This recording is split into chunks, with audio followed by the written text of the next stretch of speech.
The Project Gutenberg e-book of Voltaires o Cristo.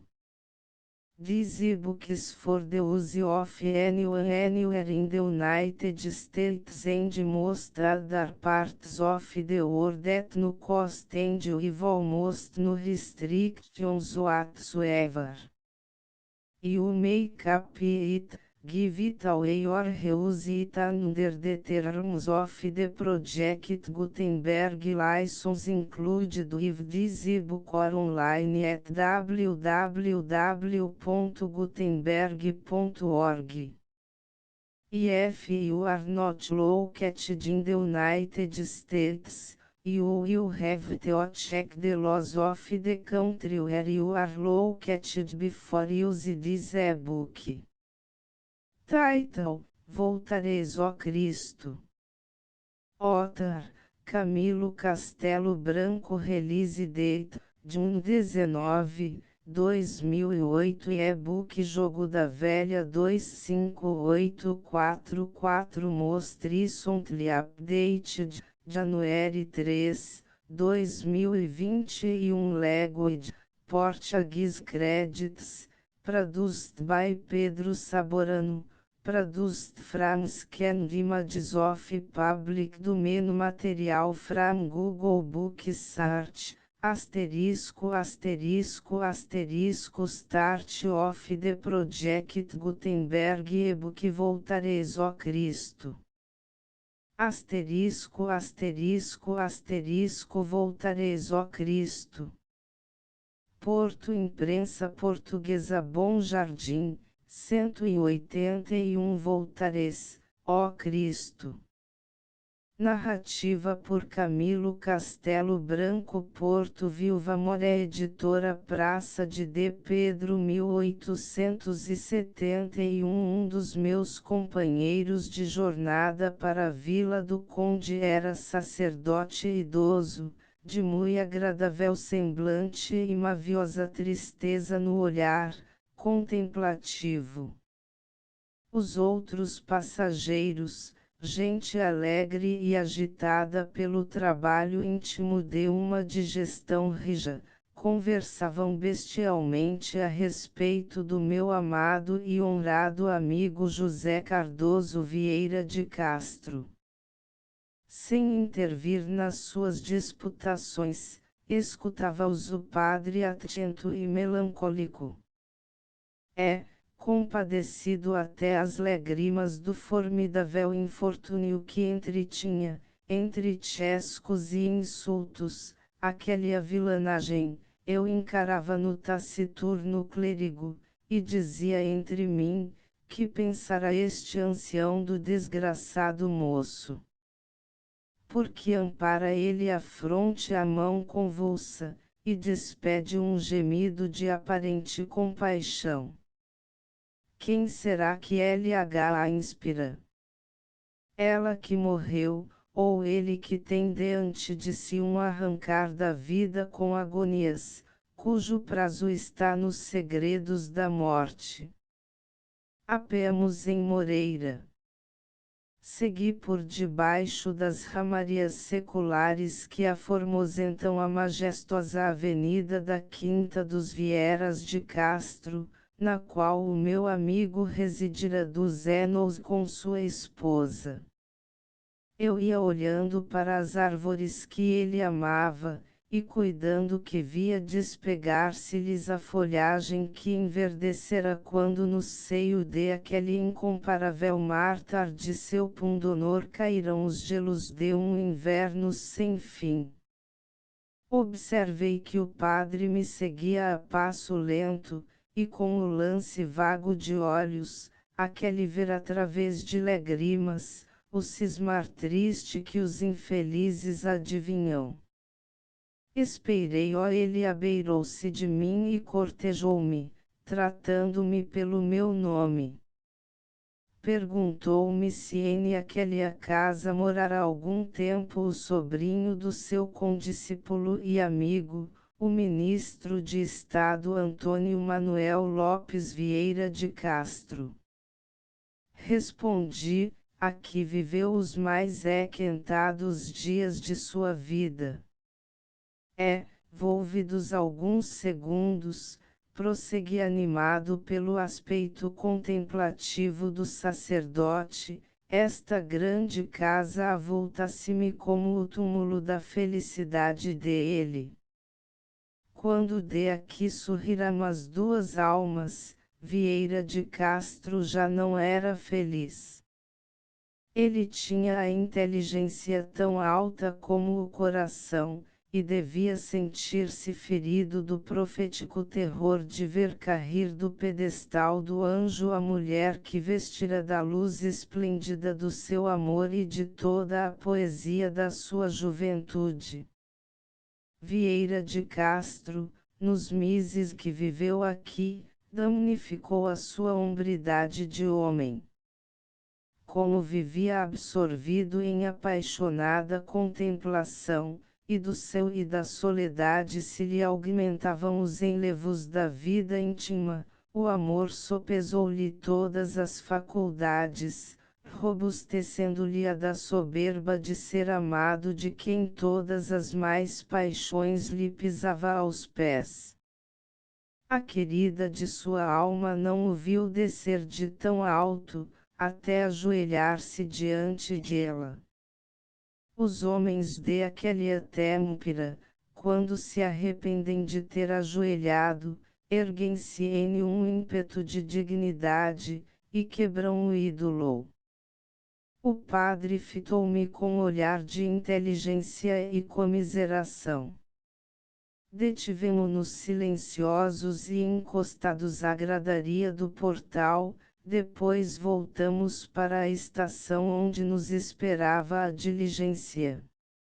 Neste intervalo, o ancião encarou-me com tristeza e disse: encontrei uma vez um homem de quem ouvi palavras terríveis e absurdas contra a sociedade. Eu não podia compreender que lampejasse luz de razão em aquele homem. Reprobo diante de Deus, creio eu que ele haja sido, mas intégérrimo juiz dos costumes do seu tempo, isso foi ele, desgraçadamente. 15 anos depois, as calamidades de Vieira de Castro dilucidaram-me a escureza enigmática do homem, que me tinha parecido um peito de ferro a desbordar de crueldade.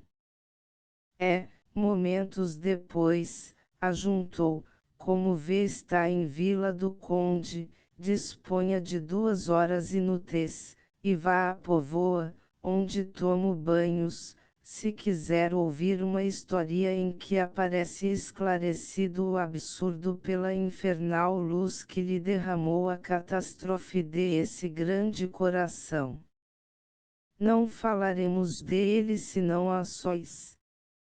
Eu creio que no seio de Vieira de Castro as angústias são tantas, que já lá não podem entrar os insultos de esta sociedade, que escarnece o marido tolerante, e roça a esponja do fel pelos lóbios do homem que aceita o degredo as 1000 dores do morrer para a pátria e família com a condição de lhe não duvidarem da honra.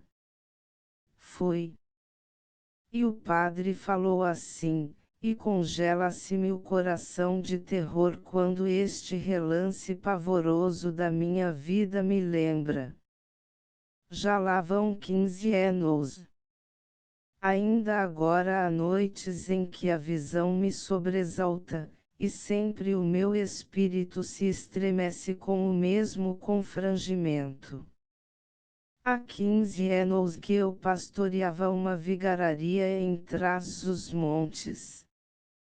Em um dia de dezembro de 1855 saí da minha residência com destino a ir consoar nos dias festivos do Natal com um abade, meu companheiro da universidade, o qual residia 8 léguas distante.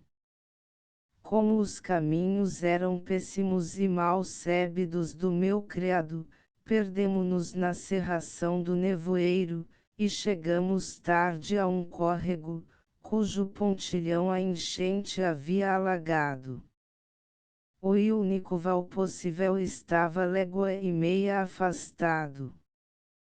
Era ao fim do dia, seriam 4h30, mas a noite fechara-se súbita, quando as nuvens se conglobaram ao poente, e uma neblina pardacenta rolou dos fragoedos das empinadas serras.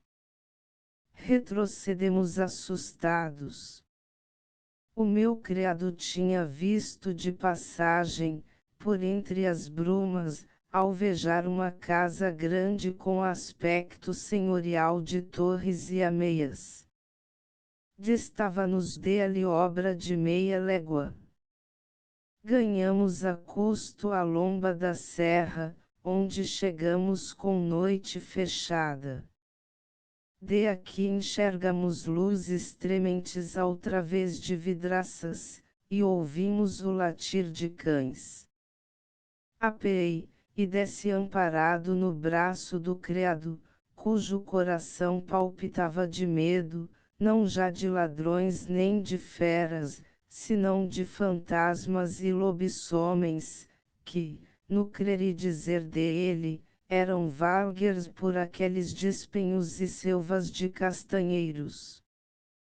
Consoante a minha filosofia me foi acudindo inspirativa, combati as crenças do meu pobre Manuel, cujo excelente espírito foi cedendo passo a passo à razão omnipotente, por modo que afinal incomodava-o mais a perspectiva do frio e fome que o pavor dos fantasmas e lobisomens.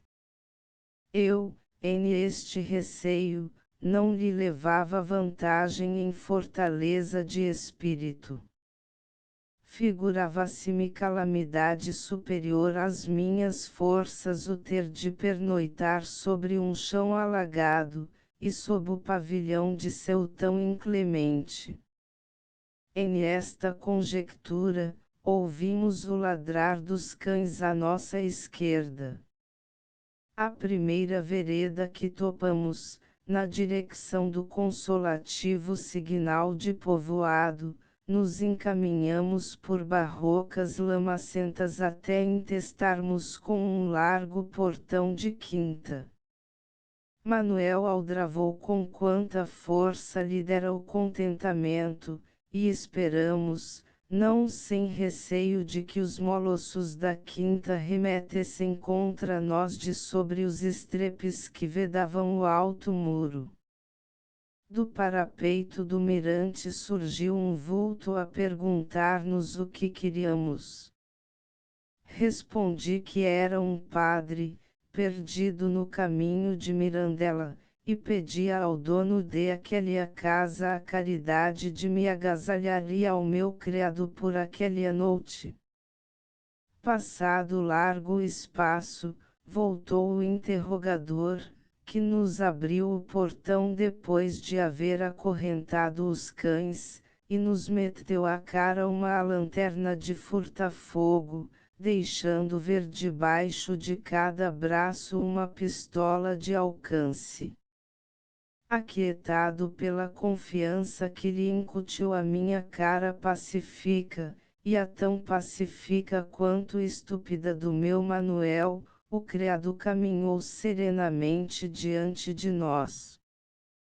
Perguntei-lhe como se chamava o dono da casa. Disse-me o nome do fidalgo, e acrescentou que a fidalga estava a morrer étrica. Em esse caso tornei eu queira dizer ao Ezenar Barão que eu não quero causar-lhe o menor constrangimento na situação triste em que está. Basta que esses nos mande recolher, que nós sairemos cedo sem perturbar o seu sossego. Entrei para um salão cujas alfaias eram 4 escabelos de pau com grandes armas pintadas no alteroso espaldar. De aí a pouco, fui levado a outra sala mobilada à antiga com cadeiras de couro marchetadas de pregaria amarela, a mistura com uns tremos dourados e artesoados do reinado de D. João V, segundo me quis parecer. Das paredes pendiam 9 retratos de homens, em que predominavam clérigos mitrados, e dos 2 que vestiam farda agaloada com hábito de Cristo dizia o letreiro que tinha sido capitão Mor. Em esta contemplação me interrompeu o fidalgo. Era homem de alta e direita estatura, figurava 40 anos, tinha barbas grisalhas e grandes, ampla testa, e olhos rasgados e negros, impressivos, penetrantes, assustadores. De mim confesso que o fitava a medo, não sei porquê. Interrogou-me gravemente sobre o ponto de onde vinha e para onde ia. Respondi como cumpria, dilatando difusamente as respostas e circunstanciando-as para deste modo captar a benevolência do fidalgo, que parecia escutar-me distraído. De aí a pouco disse dentro uma voz que estava à ceia na mesa. O senhor ergueu-se, levantou um reposteiro, e obrigou-me a precedê-lo na entrada com gentil ademã de cortesão. A mesa era espaçosa demais para 40 talheres, mas tinha só 2. Sentei-me na cadeira que me foi indicada, e comi com a sem cerimônia muito conhecida dos descorteses e dos famintos. Durante a ceia substancial, ocorreu-me perguntar-lhe pelo estado de sua esposa, todavia, conteve-me a inoportunidade da ocasião, e o receio de me demasiar em inquirir de senhora que eu não conhecia, não me sendo semelhante pergunta autorizada pelo silêncio do barão. Fim da ceia. Segui-o ao longo de um corredor, e entrei no quarto que me ele indicou, dizendo, não se deite já que eu preciso talvez do exenar para um acto próprio da sua profissão. E desandou. Fiquei a cismar, e sugeriu-se-me logo o pensamento de que eu seria chamado a ouvir de confissão a senhora enferma. Esperei 2 horas, durante as quais rezei as minhas rezas. Voltou o taciturno fidalgo, e disse laconicamente, há aqui uma mulher doente que se quer confessar. Estou prompto a ouvi-la, respondi espantado da secura de aquelas palavras tão desamoráveis com respeito a uma esposa doente. Siga o criado que o está esperando no corredor, tornou ele. Saí ao corredor. O criado que me estava esperando era o mais mal encarado homem que ainda vi na minha vida. Afuzilavam-lhe os olhos como brasas. A testa, e o único espaço alumiado de aquela cara barbaçuda, sulcavam-na não sei se cicatrizes, se ulcerações da mórfia. A corpulência era agigantada, e o carregar do sobrolho batia no coração de um homem como o súbito coriscar dos olhos de um tigre que rebenta de entre os carrascais de um deserto. Os pintores cristãos nunca souberam bosquejar Lúcifer, porque semelhante homem jamais deu nos olhos de artista, que desejasse fazer bem conhecida a plástica do diabo com feitio de gente. Segui-o com calafrios, superiores à minha razão que me aconselhava tranquilidade. Hoje, volvidos 15 anos, conto isto com certo sorriso de face e coragem, mas, nos primeiros tempos, aquele vulto andava terrivelmente associado ao quadro negro que vou tentar descrever. Segunda, o medonho guia mostrou-me a porta de um quarto, e resmunguou: levante o fecho, e entre. À primeira vista o que pude extremar das trevas era um clarão azulado, como de lamparina baça, cuja claridade se esvaecia logo absorvida pela escura algidez da alcova. Avizinhei-me a passos trêmulos da lâmpada, e distingui um leito, e na almofada do leito um vulto.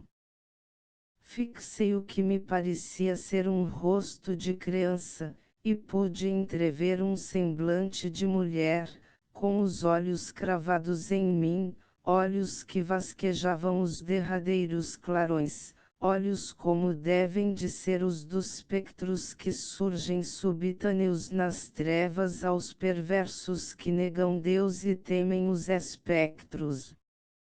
Aproxime-se, Ezenar. A moribunda sou eu, disse ela com voz rouca, mas serena. Deus permitirá que vez esteja menos doente do que cuida, balbuciei com uma espécie de terror secreto, pressentimento de alma que já se doía antecipadamente da mágoa que se lhe ia refletir do singular e imenso suplício de aquela mulher.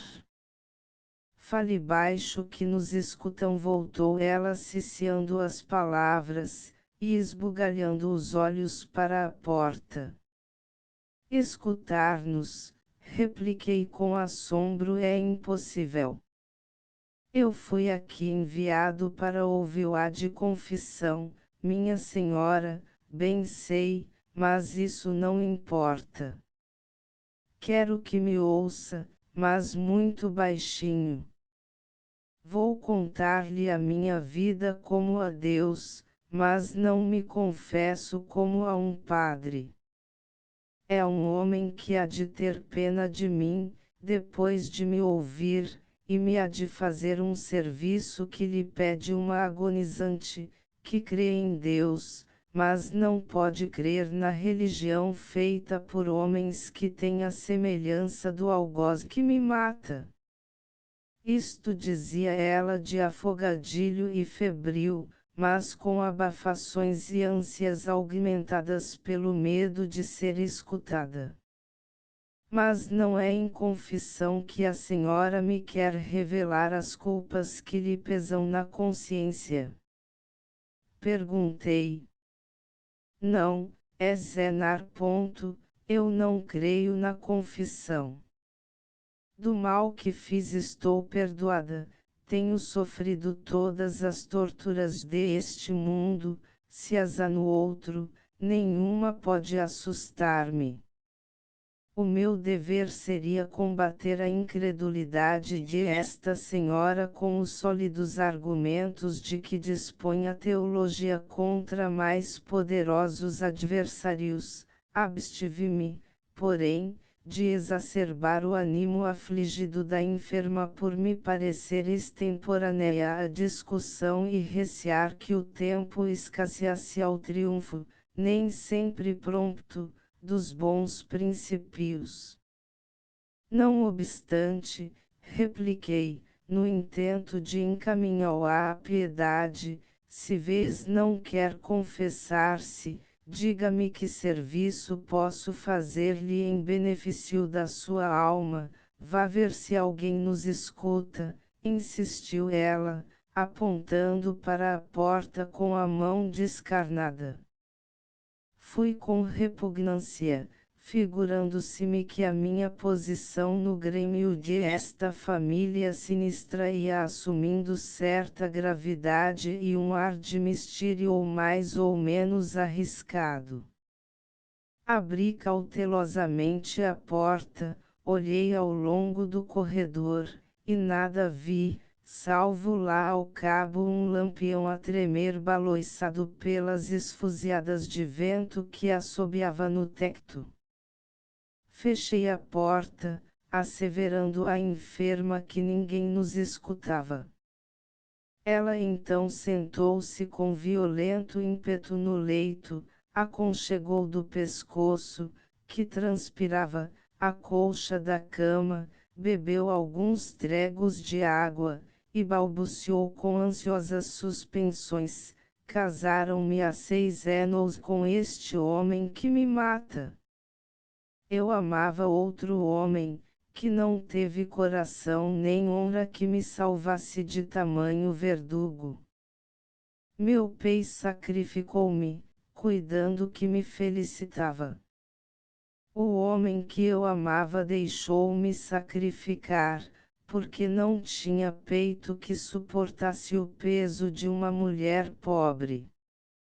Vim de Lisboa, onde o dono de esta casa era deputado. Vim, e, ao cabo de alguns meses, meu marido arrependerá-se de se ter enganado, cuidando que uma mulher simplesmente formosa, mas sem amor, poderia encher-lhe as ambições, e dar-lhe o contentamento que ela não tinha. Saciou-se, enojou-se, aborreceu-me. Não me deu rivas, porque só quem ama se sente ultrajada pelas infidelidades. Eu não conheci rivas, conheci apenas mulheres que em esta casa valiam e mandavam mais do que eu. Voltou a acamar a meu marido. Aqui fiquei, não obstante lhe pedir com muitas lágrimas que me deixasse ir ver meu pai, e meus 2 irmãos que tinham vindo da África, onde haviam estado alguns anos negociando. Meu marido demorou-se 1 ano e meio em Lisboa. Em este longo intervalo chorei muito, e só deixei de chorar, quando me vinguei. Compreende-me? Quando se vingou? Como se vingou, vês? Perguntei. Vinguei-me, mas foi a paixão que me deu forças. Houve um homem que teve por mim um grande amor e um grande dó. Amei-o, lutei. Pedi a Deus que me ajudasse, que me fortalecesse. Pedi à alma de minha honrada mãe que me amparasse, pedi a meu marido que me deixasse ir para si ou para a companhia de meu pai. Nem Deus, nem minha mãe, nem meu marido me valeram. Sucumbi. A minha culpa foi cega. Confiei-me de uma criada que tinha chorado comigo. Fui atraiçoada. Meu marido teve denúncia da minha queda, e apareceu aqui inesperadamente. Nada me disse. Tratou-me com a mesma frieza, com o mesmo desprezo. Não estranhei. O homem, que eu amava, era ainda parente dele e estudava em Coimbra. Tinha coração cheio de ânsias e desejos da morte. Compreendeu este infeliz que meu marido desconfiava. Quis fugir comigo para a Espanha, e eu resisti, mais por amor dele que do meu crédito. O meu cúmplice não podia com o encargo, e iria viver ou morrer miseravelmente em país estranho. Passados dias, deixei de ter notícias dele. Imaginei-o já em Coimbra, posto que não fosse tempo de aulas. Correram 3 meses. Nova nenhuma. A criada que me falava dele, recebido o prêmio da traição, tinha fingido que sua família a chamava. Só então ouvi dizer a outra criada que o parente de meu marido desaparecera sem dizer a ninguém o seu destino, e que a família dele vivia consternada com tal sucesso, enviando a toda a parte indagações inúteis. 6 meses depois que meu marido voltara de Lisboa, soube eu que se estava preparando este quarto por sua ordem. Vim ver as obras, e perguntei-lhe para que era o armário estreito que se estava fazendo em esta parede e para que eram as grades na janela. Meu marido respondeu, sabeu-o brevemente. Concluídas as obras, vi que a minha cama era para aqui mudada, com tudo que me pertencia. Uma noite, meu marido conduziu-me a este quarto. Fechou-se por dentro e disse-me: a senhora entra aqui de onde nunca mais sairá, e para não estar sozinha, aqui lhe deixo uma adorável companhia com quem pode conversar à sua vontade. Dizendo isto, abriu aquele armário, e apontou para um esqueleto, dizendo: aqui tem o seu amante. Abrace-se ele até ficar reduzida ao estado em que lhe o ofereço para que o possa gozar com toda a liberdade. Eu caí por terra sem sentidos, prosseguiu ela, limpando as lágrimas, e aspirando com força. Quando voltei à vida, cuidei que saía de um sonho. Ouvi dar meia-noite. Era tudo escuridão em este quarto. Apalpei à volta de mim. Não conheci onde estava. Continuei apalpando. Pousei as mãos em uma coisa fria e áspera que estremeceu. Recuei horrorizada. Eram ossos, eram as castelas do esqueleto. Então acordei, então me fugiu outra vez a razão com um grito do peito dilacerado. Caí outra vez para diante com a face de encontro aos ossos frios, horrivelmente frios, e ela estralejava com os dentes convulsos, e apertava a roupa no pescoço. Após longo espaço, prosseguiu, ao romper do dia, abri uma janela com o propósito de me suicidar. Dei com a face nas grades. Lancei-me à porta que estava fechada por fora, e gritei por socorro. Abriu-se. Vi um criado com um aspecto ameaçador, impondo-me silêncio. Este criado era um criminoso que meu marido acolhera para o salvar da justiça que o perseguia.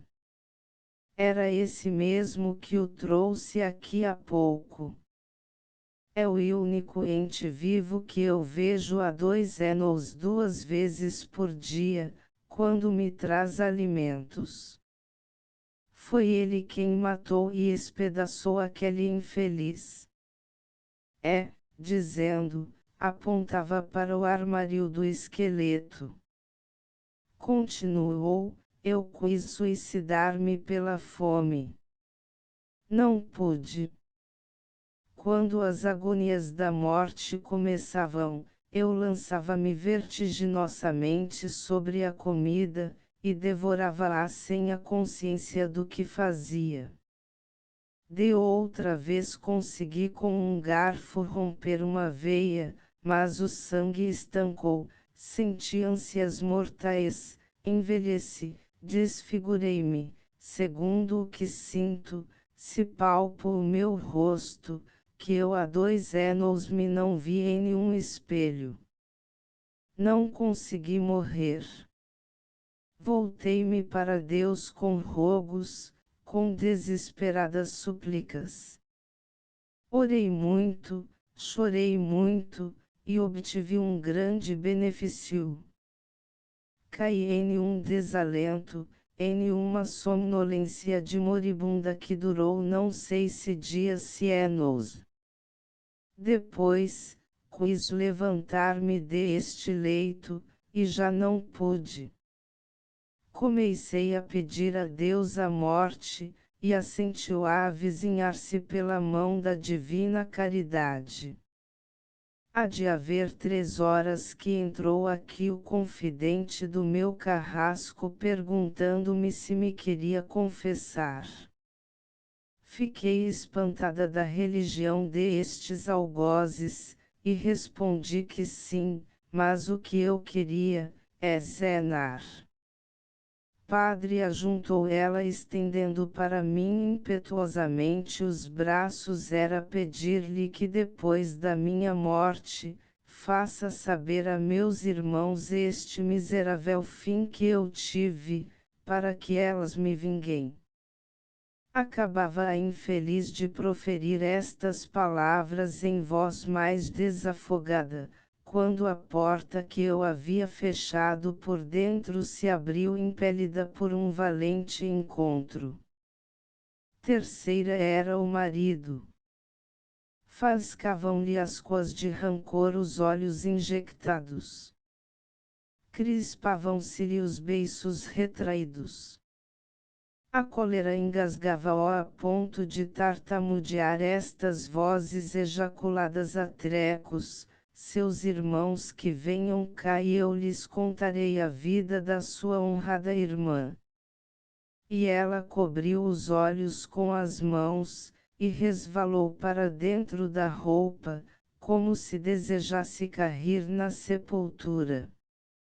Eu caminhei placidamente para aquele homem terrível, abeirei-me dele que me fitava com sobranceria, ajoelhei e disse-lhe com a voz tremente de lágrimas: perdoe-lhe.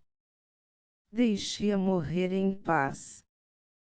Deixe-a experimentar os benefícios da sua compaixão para implorar confiadamente os da misericórdia divina. Encarou-me de um modo indefinível. Saiu do quarto, e, já fora, murmurou secamente: o zenar. Padre, recolha-se ao seu quarto. Relancei um derradeiro olhar para o leito, não a vi, mas ouvia o soluçar alto e cavernoso do peito que se esfacelava. Mal entrei ao quarto onde havia de pernoitar, rebentaram-me as lágrimas copiosas. Levantei a Deus o espírito repassado de terror e compaixão, pedindo-lhe que despenasse a penitente, ou radiasse luz de comiseração em tão carniceiras entranhas. Neste lance entrou ele, assentou a mão direita sobre o meu ombro, e disse: aquela mulher vociferou uma infâmia digna da sua desonra, se quis desculpar o seu crime com as infidelidades de que me acusa. A mulher que se vinga do marido, prostituindo-se, cavou a sepultura, e espera que a sociedade ou o marido a sepultem. Eu não a matei. Encarreguei o esqueleto do homem, que a desonrou, da missão de a ir matando lentamente. Olhe que eu amei aquela mulher. Não a seduzi, não a iludi, não a fascinei, nem a disputei a outro. Pedi-a a seu pei. Ele consultou-a, ou fingiu que a consultava, como quer que fosse. Esta mulher veio risonha para os meus braços, chamou-se com orgulho a baronesa de asterisco asterisco asterisco, mentiu-me 100 vezes acusando-me de ingrato ao seu coração que me estremecia. Afinal, esta mulher crê ainda imperfeita a sua vingança, e na hora extrema invoca os irmãos para que a vinguem. De que? De que hão de vingá-o aos irmãos? De eu lhe haver matado o amante. Que me responde a sua cristã filosofia? Que o terror que vês me incute não me deixa atinar com palavras que o comovam, balbuciei. Mas responda, é Zenar. Respondo ajoelhando novamente a suplicar-lhe o perdão da culpada. Não posso, bradou ele a 2 anos que não saí de dia de esta casa, receando que todos saibam da minha desonra. Não posso perdoar-lhe sem que a providência me desoprima do vexame do meu opróbrio. Seria generosidade havê-la matado, interrompi. Bem sei, redarguiu ele, bem sei. Ela sofria 5 minutos de castigo, e eu ficava sofrendo uma vida inteira de vergonha.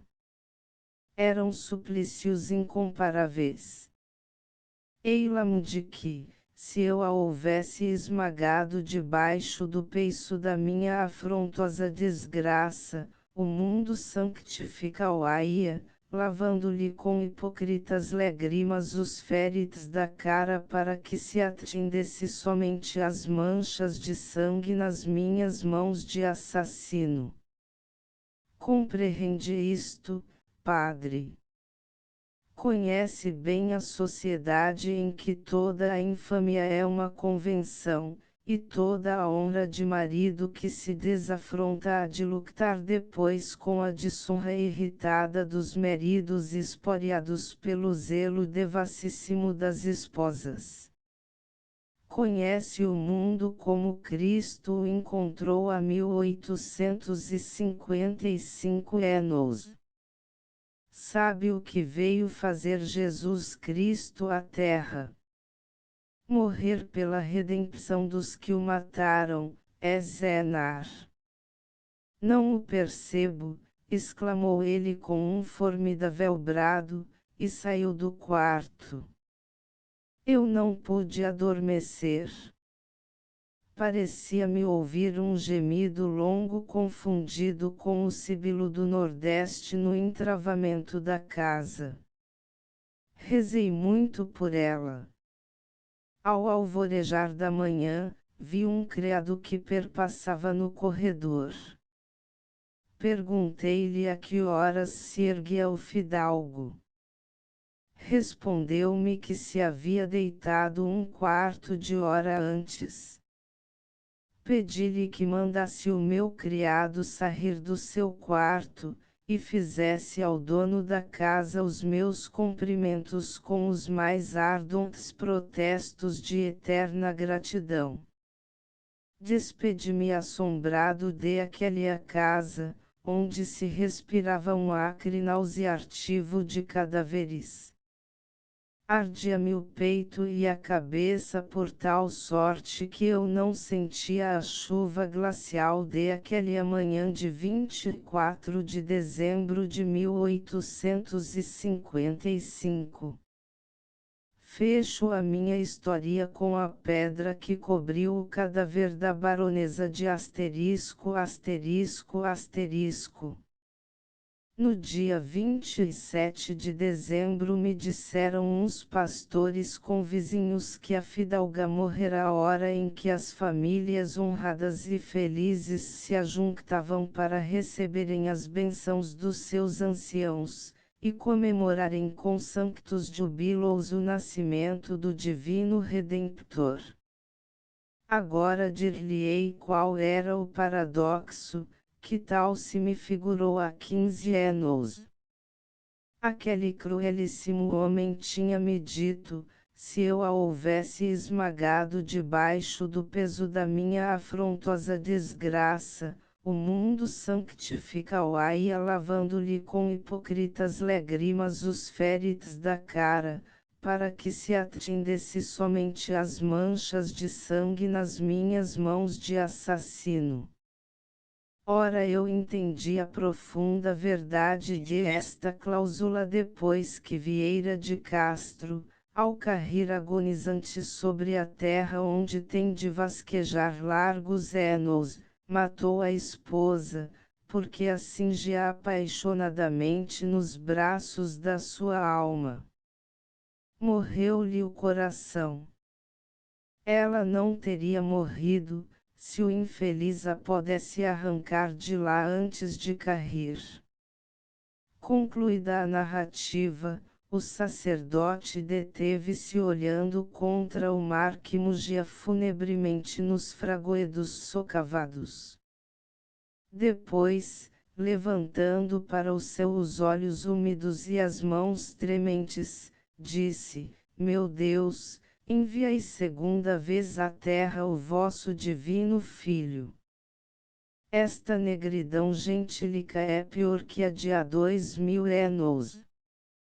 Em aquele tempo esperava-se, nas entranhas sútias estremecia o presentimento de um regenerador. Hoje em dia, nada, nada, ó Altíssima Providência. Nada.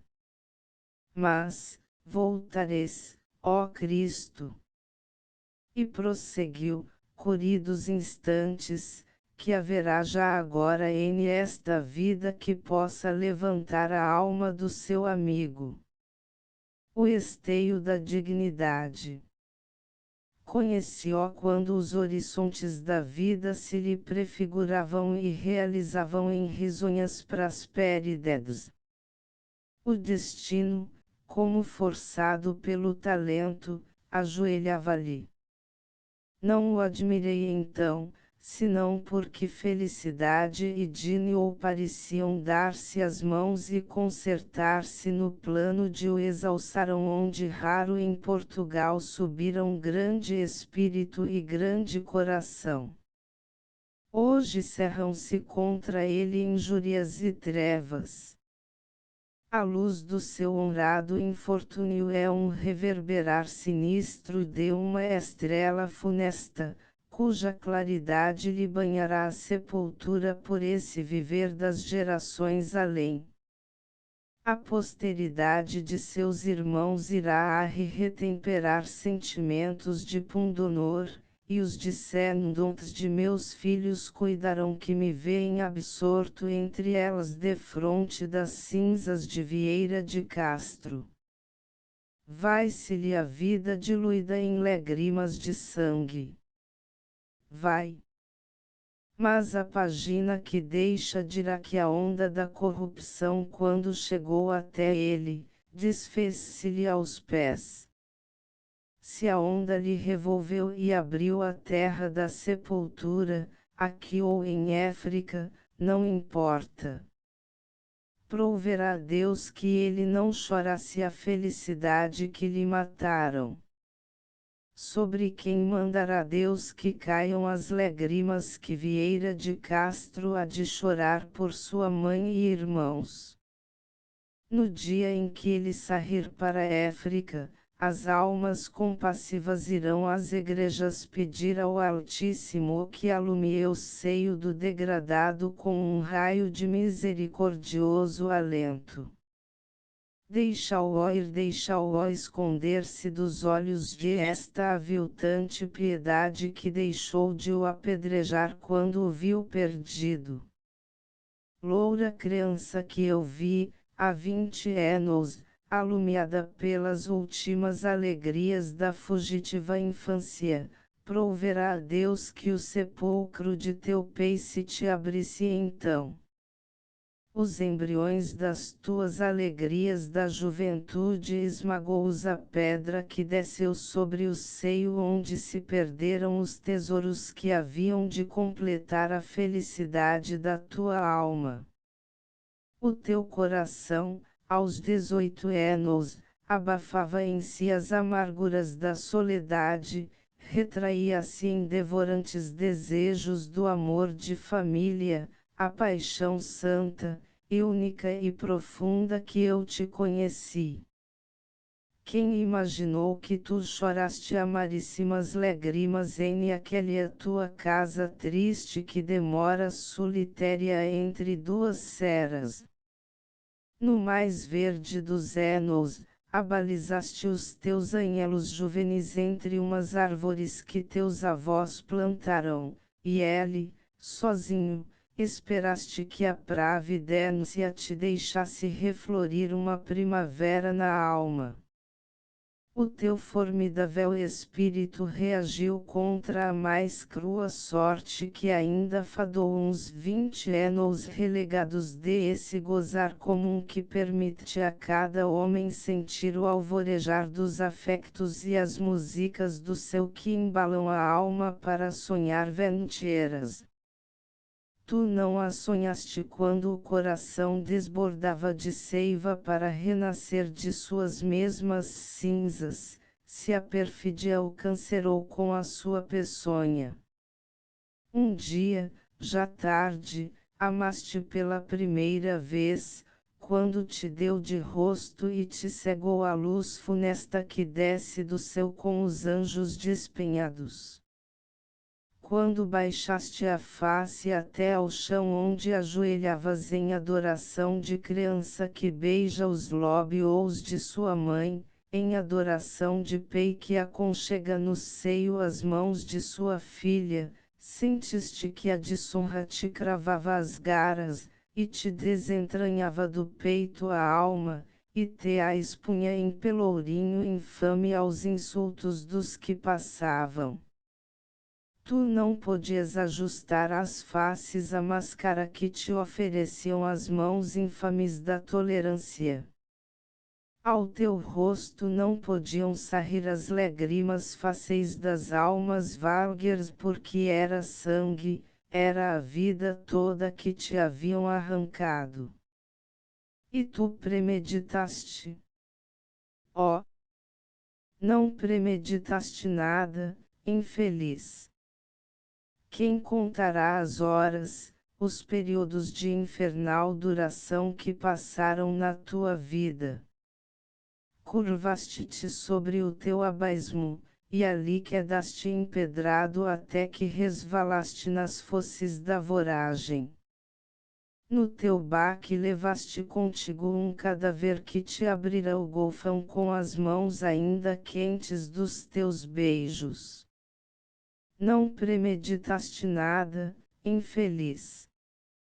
Cada minuto que ia passando estalava-te uma fibra da alma, queimava-te uma partícula do cérebro, escaldava-te em veneno dilacerante cada lágrima que te refluía dos olhos. Não era somente a honra perdida que te excruciava, era a mulher idolatrada que ainda vivia e já te pesava morta no coração. Ao passo que a mão de ferro da desgraça te batia no seio, tu a ias acordando ao estrondo horrível.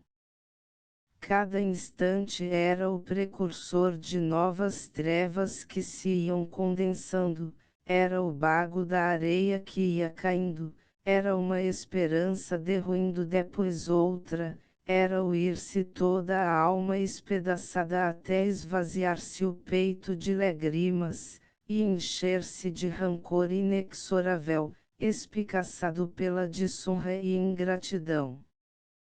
Oh! Tu não premeditaste nada, infeliz. Os que delinquirão premeditando, não dizem à justiça humana, aqui estou. Condemna-me. Fim. Asterisco asterisco asterisco End of the Project Gutenberg e-book Voltareis ó Cristo. Asterisco asterisco asterisco Update de editions will replace the previous one. The old editions will be renamed. Creating the works from print editions not protected by US copyright law means that no one owns a United States copyright in these works, so the foundation, and you can copy and distribute it in the United States without permission and without paying copyright royalties. Special rules, set forth in the general terms of use part of this license, apply to copying and distributing Project Gutenberg trademark electronic works to protect the Project Gutenberg trademark concept and trademark. Project Gutenberg is a registered trademark, and may not be used if you charge for an e-book, except by following the terms of the trademark license, including paying royalties for use of the Project Gutenberg trademark. If you do not charge anything for copies of this e-book, complying with the trademark license is very easy. You may use this e-book for nearly any purpose such as creation of derivative works, reports, performances and research. Project Gutenberg e-books may be modified and printed and given away. You may do practically anything in the United States with e-books not protected by US copyright law. Redistribution is subject to the trademark license, especially commercial redistribution. Start. Full license. The full Project Gutenberg license please read this before you distribute or use this work to protect the Project Gutenberg trademark mission of promoting the free distribution of electronic works, by use or distributing this work, or any other work associated in any way with the phrase Project Gutenberg. You agree to comply with all the terms of the full Project Gutenberg trademark license available with this file or online at www.gutenberg.org/license. Section 1. General Terms of Use and Redistributing Project Gutenberg Trademark Electronic Works 1. By reading or use any part of this Project Gutenberg Trademark Electronic Work, you indicate that you have read, understand, agree to and accept all the terms of this license and intellectual property, trademark/copyright, agreement. If you do not agree to abide by all the terms of this agreement, you must cease use and return or destroy all copies of Project Gutenberg trademark electronic works in your possession.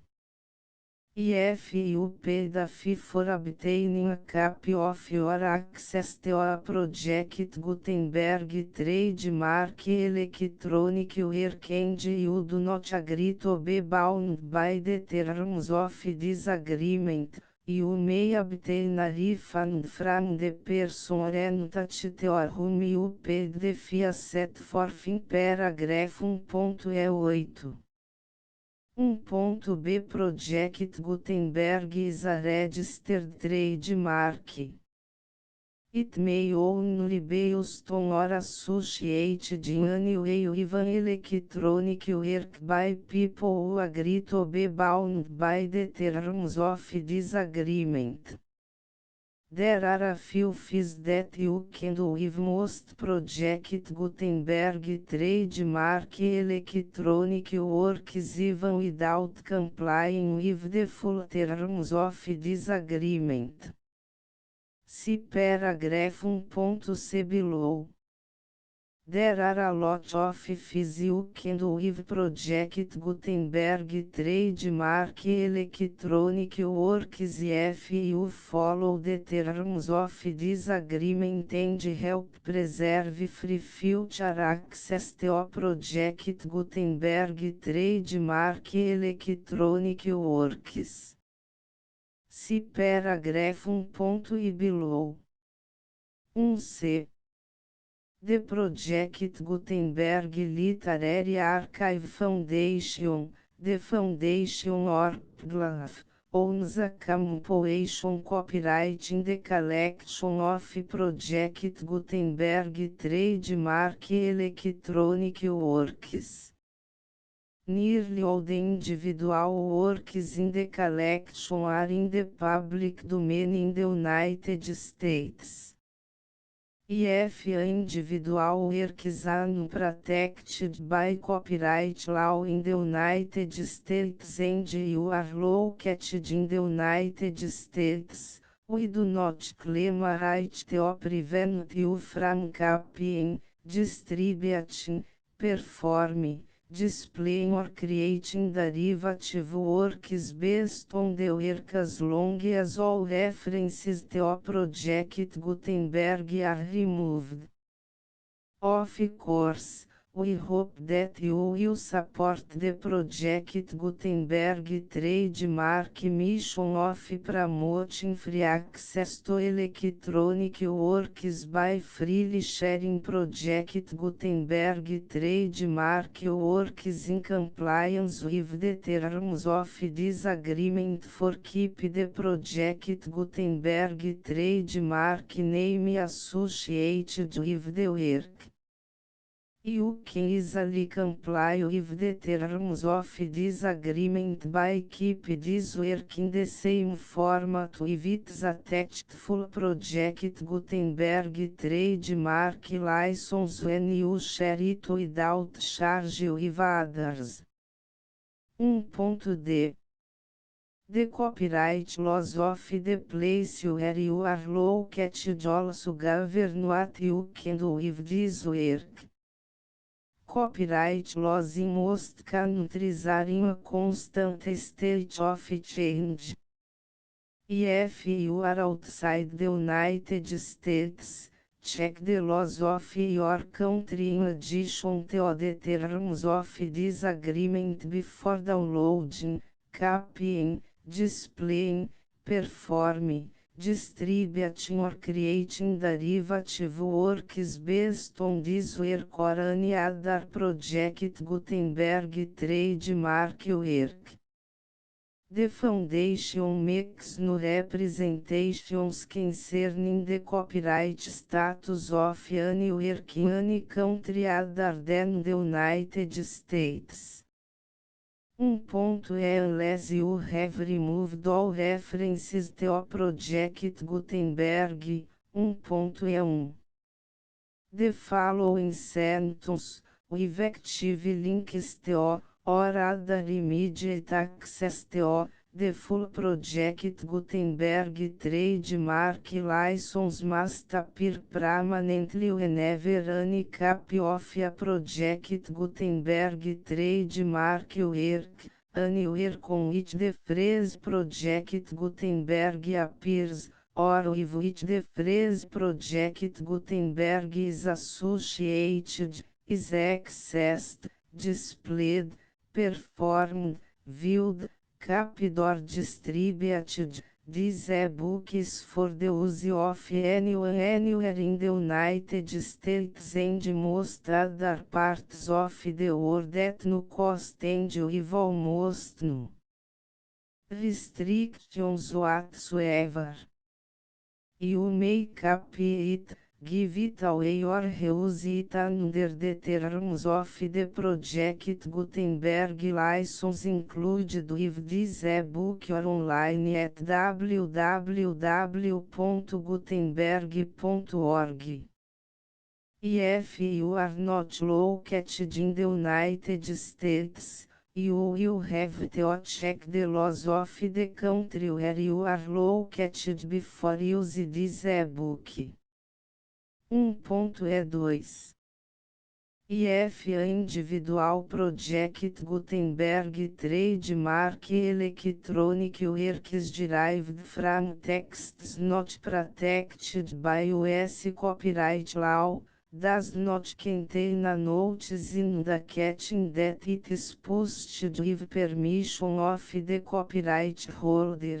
The work can be copied and distributed to anyone in the United States without paying any fees or charges. If you are redistributing or providing access to a work with the phrase Project Gutenberg associated with or appearing on the work, you must comply either with the requirements of paragraphs 1.e1 through 1.e7 or obtain permission for the use of the work and the Project Gutenberg trademark as set forth in paragraphs 1.e8 or 1.e9. 1.e3 IF Individual Project Gutenberg Trademark Electronic Works posted with the permission of the copyright holder. Your use and distribution must comply with both paragraphs 1.e1 through 1.e7 and any additional terms imposed by the copyright holder. Additional terms will be linked to the Project Gutenberg trademark license for all works posted with the permission of the copyright holder found at the beginning of this work. 1.e4 Do not unrecord that or remove the full Project Gutenberg trademark license terms from this work, or any files containing a part of this work or any other work associated with Project Gutenberg trademark. 1.e5 Do not copy, display, perform, distribute or redistribute this electronic work, or any part of this electronic work, without permanently displaying the sentence set forth in paragraph 1.e1 effective links or immediate access to the full terms of the Project Gutenberg trademark license. 1.e6 You may convert to and distribute this work in any binary, compressed, marked up, non-proprietary or proprietary form, including any word processing or hypertext form. However, if you provide access to or distribute copies of a Project Gutenberg trademark work in a format other than plain vanilla ASCII or other format used in the official version posted on the official Project Gutenberg trademark website, www.gutenberg.org fecha parênteses You must, at no additional cost, for expense to the user, provide a copy, a means of exporting a copy, or a means of obtaining a copy upon request, of the work in its original plain vanilla ASCII or other form. Any alternate format must include the full Project Gutenberg trademark license as specified in paragraph 1.e1. 1.e7 Do not charge a fee for access to, viewing, displaying, performing, copying or distributing any Project Gutenberg trademark works unless you comply with paragraph 1.e8 or 1.e9. 1.e8 You may charge a reasonable fee for copies of your providing access to or distributing Project Gutenberg trademark electronic works provided that, item you pay a royalty fee of 20% of the gross profits you derive from the use of Project Gutenberg trademark works. Calculate use the method you already use to calculate your applicable taxes. The fees owed to the owner of the Project Gutenberg trademark, but he has agreed to donate royalties under this paragraph to the Project Gutenberg Literary Archive Foundation. Royalty payments must be paid within 60 days following each date on which you prepare, or are legally required to prepare, your periodic tax returns. Royalty payments should be clearly marked as such and sent to the Project Gutenberg Literary Archive Foundation at the address specified in Section 4, Information about donations to the Project Gutenberg Literary Archive Foundation. Item you provide a full refund of any money paid by a user who notifies you in writing, or by email, within 30 days of receipt that S/he does not agree to the terms of the full Project Gutenberg trademark license. You must require such a user to return or destroy all copies of the works possessed in a physical media and discontinue all use of and all access to other copies of Project Gutenberg trademark works. Item you provide, in accordance with paragraph 1.f3, a full refund of any money paid for a work or a replacement copy, if a defect in the electronic work is discovered and reported to you within 90 days of receipt of the work. Item you comply with all other terms of this agreement for free distribution of Project Gutenberg trademark works. 1.E9 If you wish to charge a fee or distribute a Project Gutenberg trademark electronic work or group of works on different terms than are set forth in this agreement, you must obtain permission in writing from the Project Gutenberg Literary Archive Foundation, the manager of the Project Gutenberg trademark. Contact the foundation as set forth in section 3 below.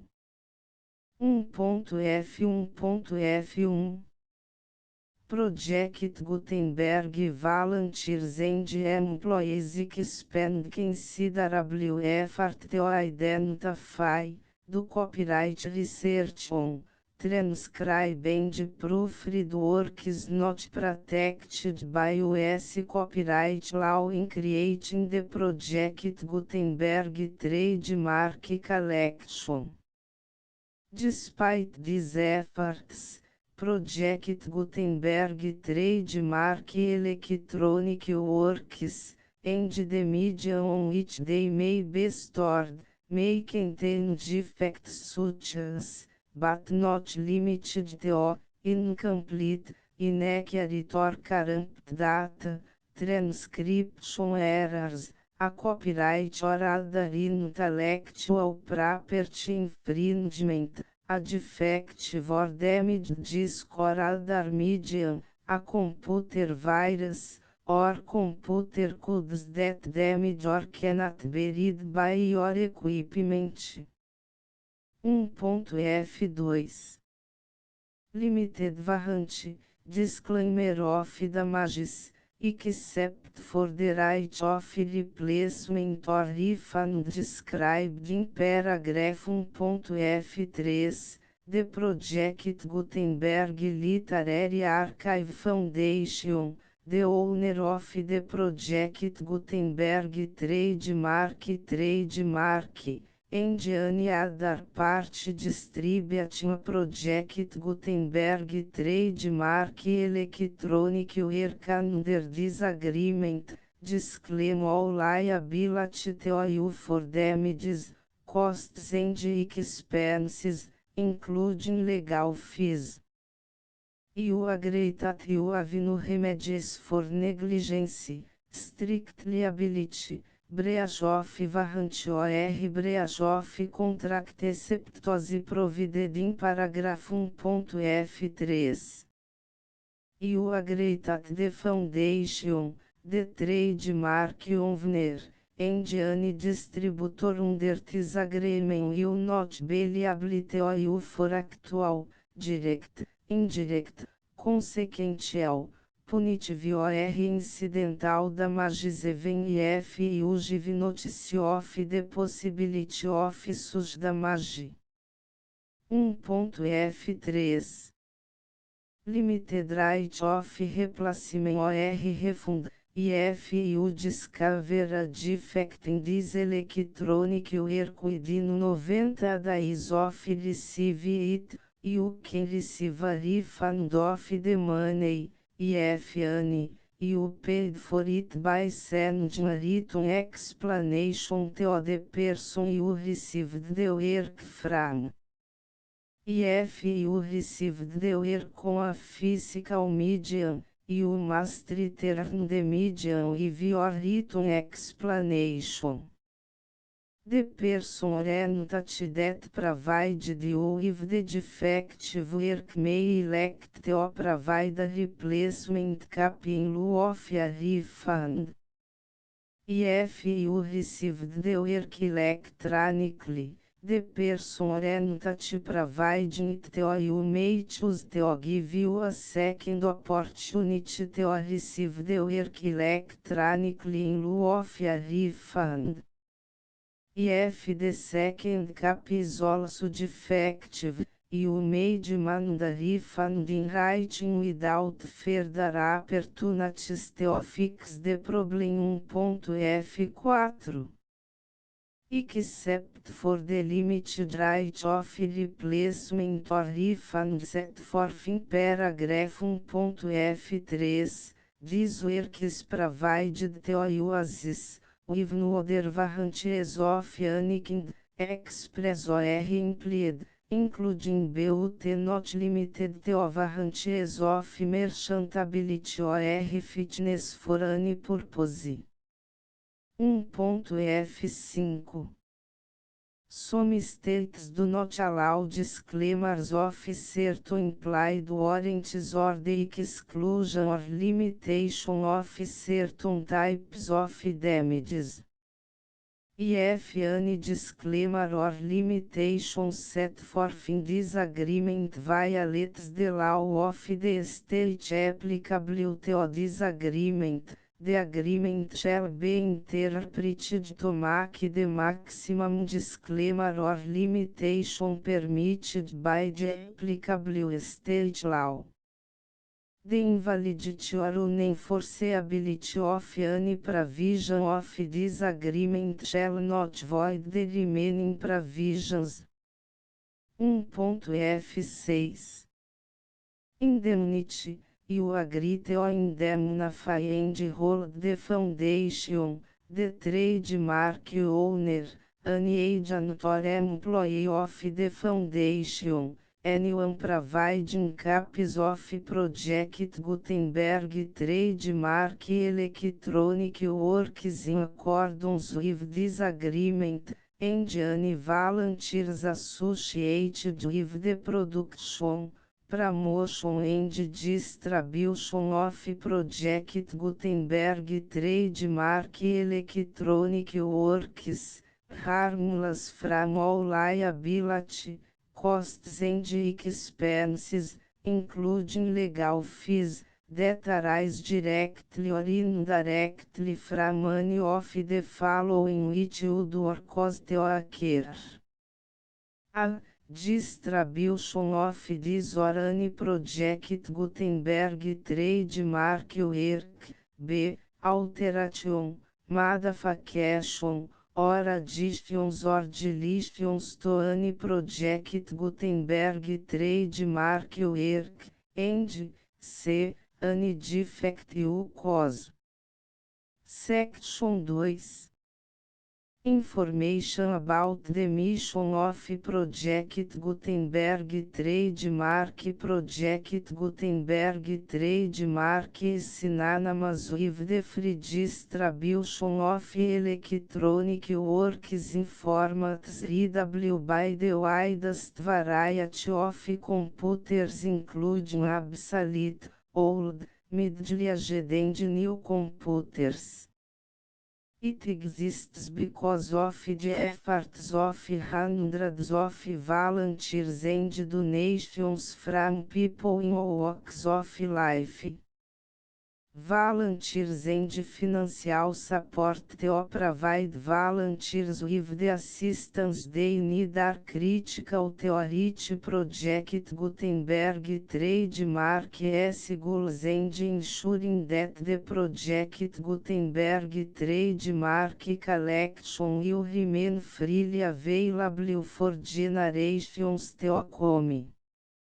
Em 2001, the Project Gutenberg Literary Archive Foundation was created to provide a secure and permanent future for Project Gutenberg trademark and future generations. To learn more about the Project Gutenberg Literary Archive Foundation and how your efforts and donations can help, see sections 3 and 4 and the Foundation information page at www.gutenberg.org. Section 3. Information about the Project Gutenberg Literary Archive Foundation. The Project Gutenberg Literary Archive Foundation is a non-profit 501(c)(3) educational corporation organized under the laws of the State of Mississippi and granted tax-exempt status by the Internal Revenue Service. The Foundation's or Federal Tax Identification Number is 64-6221541. Contributions to the Project Gutenberg Literary Archive Foundation are tax deductible to the full extent permitted by U.S. federal laws and your state's laws. The Foundation's business office is located at 809 North 1500 West, Salt Lake City, Utah 84116, 8015961887. E-mail contact links and up-to-date contact information can be found at the Foundation's website and official page at www.gutenberg.org/contact. Section 4. Information about donations to the Project Gutenberg Literary Archive Foundation. Project Gutenberg trademark depends upon and cannot survive without widespread public support and donations to carry out its mission of increasing the number of public domain and licensed works that can be freely distributed in machine-readable form accessible by the widest array of equipment, including outdated equipment. Many small donations, $1 TO cifrão 5,000, are particularly important to maintaining tax exempt status with the IRS. The foundation is committed to complying with the laws regulating charities and charitable donations in all 50 states of the United States. Compliance requirements are not uniform and it takes a considerable effort, much paperwork and manifest to meet and keep up with these requirements. We do not solicit donations in locations where we have not received written confirmation of compliance. To send donations or determine the status of compliance for any particular state, visit www.gutenberg.org/donate. While we can attend do not solicit contributions from states where we have not met the solicitation requirements, we know of no prohibition against accepting unsolicited donations from donors in such states who approach us with offers to donate. International donations are gratefully accepted, but we cannot make any statements concerning tax treatment of donations received from outside the United States. US laws alone swamp our small staff. Please check the Project Gutenberg web pages for current donation methods and addresses. Donations are accepted in a number of other ways including checks, online payments and credit card donations. To donate, please visit www.gutenberg.org/donate. Section 5. General Information about Project Gutenberg Trademark Electronic Works. Professor Michael S. Hart was the originator of the Project Gutenberg trademark concept of a library of electronic works that could be freely shared with anyone. For 40 years, reproduced and distributed Project Gutenberg trademark ebooks with only a loose network of volunteer support. Project Gutenberg trademark ebooks are often created from several printed editions, all of which are confirmed as not protected by copyright in the US unless a copyright notice is included. Thus, we do not necessarily keep ebooks in compliance with any particular paper edition. Most people start at our website, which has the main page search facility, www.gutenberg.org. This website includes information about Project Gutenberg trademark, including how to make donations to the Project Gutenberg Literary Archive Foundation, how to help produce our new ebooks, and how to subscribe to our email newsletter to hear about new ebooks. E segundo terceira de Full Project Gutenberg License 10, 11, 12, 13, 14, 15, 16, 17, 18, 19, 20, 21, 22, 23, 24, 25, 26, 27, 28, 29, 30, 31, 32, 33.